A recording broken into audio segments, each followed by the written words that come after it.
We are Steve and Jill. Together, we've been buying and reselling land since the 90s. Our data-centric approach leaves our buyers asking, how can you sell it so cheap? Here on the Land Academy Show, We answer that and more. Jack and Jill here. Hi. Welcome to the Land Academy Show, entertaining land investment talk. I'm Steve and Jack Butella. And I'm Jill DeWitt, broadcasting from the Valley of the Sun. Today is Jill Friday, and she's going to talk about land mailer panic. I have a funny story I'm going to share. Before we get into it, let's take a question posted by one of our members on the landinvestors.com online community. It's free. Back in the day, it was nearly impossible to find land without a mailing address like 123 Main Street. To solve this, we consolidated and manipulated a 150 million unit database and put it all in one place. So all you need to do is type in the state, the county, and the assessor's parcel number, and get all the information, or just about all the information you need to make a pretty well-educated decision about whether or not you want to buy a property. It's called parcelfact.com. Check it out. We use it every day. We use it on the Thursday call. It's how we actually make acquisition decisions every single day. I love it. It's always running on my computer, open and in the background. So, Kevin wrote, hello, everyone. I've been part of Land Academy. Oh, you put this in here. Just to get it started off. I'm like, this looks familiar. Okay, let me preface this. Let's just do the show. Because this question is why I'm doing this show today. So I think you should read the question and then just do the show. All right, so here's the question that Kevin posted the other day. Hi, everyone. So I've been part of Land Academy for 4 months now, and I just sent out my 50,000 mailers went out. I've gotten 7 deals so far, working on a few more. I just sold one property and I have 3 listed. Anyway, at this point, I'm trying to think about how to improve at picking counties and improve pricing. Where do I go from here? Does anyone have any thoughts? Thanks. So let's go into the thing, and then I'm going to talk about how this all played out. Today's Jill Friday. She's going to talk about land mailer panic. This is the meat of the show. So I read this and I felt like Kevin was panicking a little bit about his mailer yield.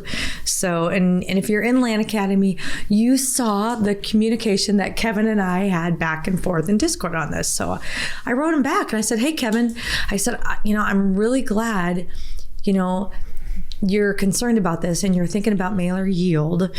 And I said, I have to ask you though, are you really working these deals? You sent out 50,000 mailers, right? And it's been in 4 months, which is great. There's still so much that's coming back at you. I said, first of all, there's 2 points. I said, Kevin, first of all, I still have people coming back to me from mailers that are over 10 years old. So in 4 months, you don't really have a good handle on how effective these mailers are. And number 2, my point is, are you really working these callers? Because you got to work them. If you just wait. So I asked him, I said, what you're counting yield, is it only the signed purchase agreement sent back? Because there's so much juice in all these phone calls that if you don't answer the phone or have somebody answering the phone and working these sellers and getting a number out of them, you're leaving deals on the table. So Kevin wrote me back and it's like, well, it was very sweet. He's like, hi, Jill, it was really nice. He's like, I'm happy to hear from you. He's like, well, first of all, I've actually got more deals now than since I posted that. Yeah. And second of all, he said, I do not like talking on the phone. It's not my thing. I know that I'm not effectively, working these, calls that come back and getting numbers out of them. It's not my thing. So I wrote Kevin back and I was like, I'm so glad to hear that your percentages are improving, and they're going to continue to improve. That's just what's going to happen, period. And then I said, and I totally understand not having a forte. Not everyone does. Love to answer the phones and work on these people. I said, so you got to find someone, and that's why Jack has me. Let's do the math. If this was Jack Thursday, I would have. That's beautiful. Thank you. But the whole air to this is this failed. No, but it didn't. So I know. Let's do the math. he came back and said, well, it's 9 deals now and counting, and I'm looking at several other ones. So let's just say in the end, he does 10 deals out of this 50,000 unit mailer. That's one property for 5,000 units. 5,000 mailers sent out, I buy one property.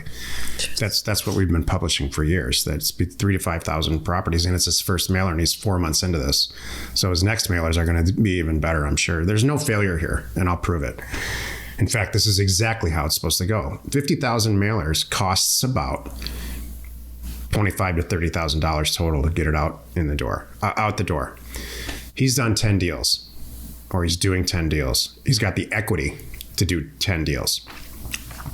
If he's making $20,000 a transaction, that's $200,000. So now he's spent $25,000 or $30,000 to make $200,000. How is that failing?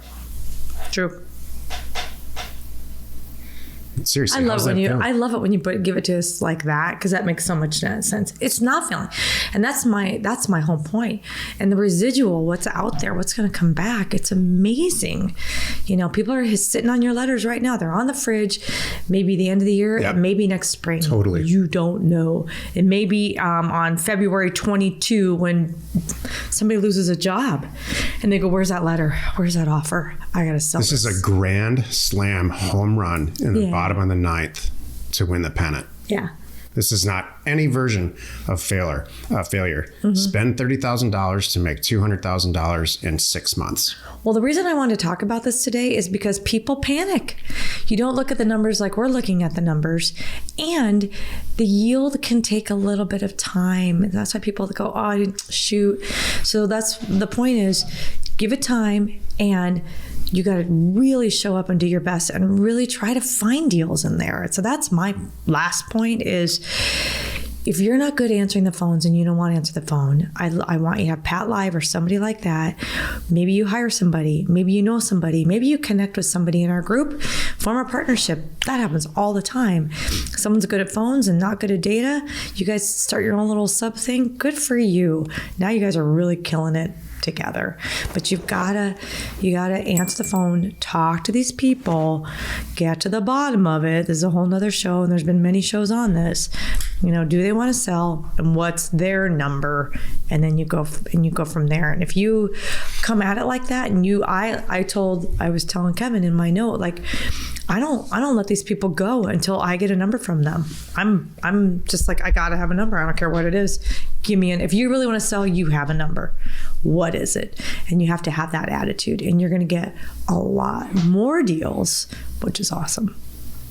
This is not passive income. That's true. That's what's going on here. Oh, that's true. That's exactly what's happening. I can tell you right now.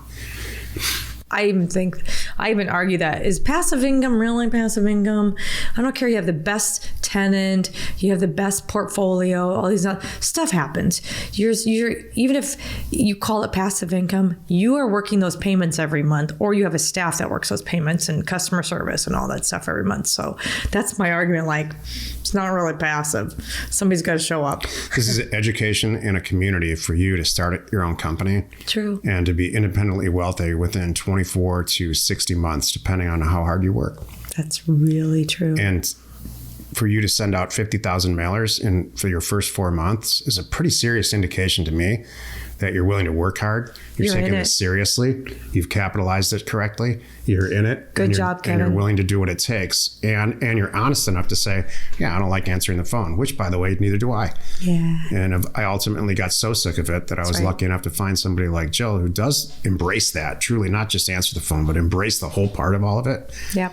And then now we times 10 it. So this is a great example of huge success. Yep. And it was a little bit sad for me this morning to go through Discord and not have it be in the success stories section. Yeah, you know what? I'm gonna put a little note.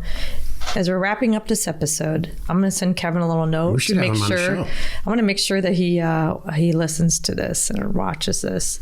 If you do, can you ask him to be on the show? Oh.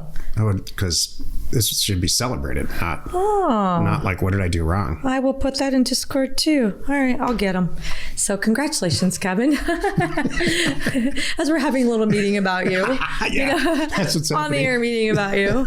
You're doing everything right. So, and yep, I'm gonna reach out to you. By now we've communicated. I bet you $1 if hopefully comes on the show. Yeah. And he's gonna say, yeah, well, now I bought 17. Oh yeah, exactly. This is gonna be save it, Kevin. Whatever the real yield is, save it for when we have you on the show. Don't tell us ahead of time. This is awesome. Happy you could join us today. 5 days a week, you can find us here on the Land Academy Show. Join us next week for another interesting episode, because you are not alone in your real estate ambition. That'd be fun. Everybody loves to hear other people, probably more than us. I think everybody, for sure. Everybody just wants the truth. Yeah. That's what they want. They want to hear somebody's real experience. This is great. This is terrible. I love doing the mailer. I hate doing the phone. Or in my case, I don't want to do any of it. I want to outsource it all and just kind of be the ringleader. Understood. We're Jack and Jill. Information and inspiration to buy undervalued property. We hope you found our content valuable, and we appreciate your support. If you have not already, please check out our channel and hit the subscribe button. And your comments and suggestions help us to create the content you're here for. Hitting the like button helps to support our channel's algorithm and gauge your interest for future shows.